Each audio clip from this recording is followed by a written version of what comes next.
Hello everyone! Today I'm going to teach you how to request a higher credit limit on American Express. First, you have to log into your American Express account.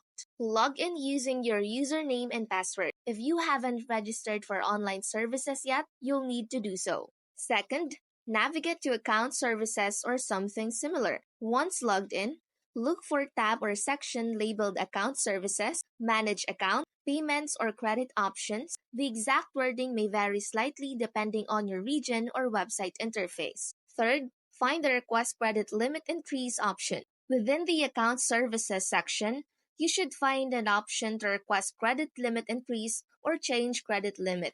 Click on this option. Fourth, you have to provide the required information. You will likely be asked to provide some information to support your request: annual income, requested credit limit, or other financial details. Fifth, wait for a decision. American Express will review your request. This process can take some time. You may receive a notification via email or through your online account regarding this decision.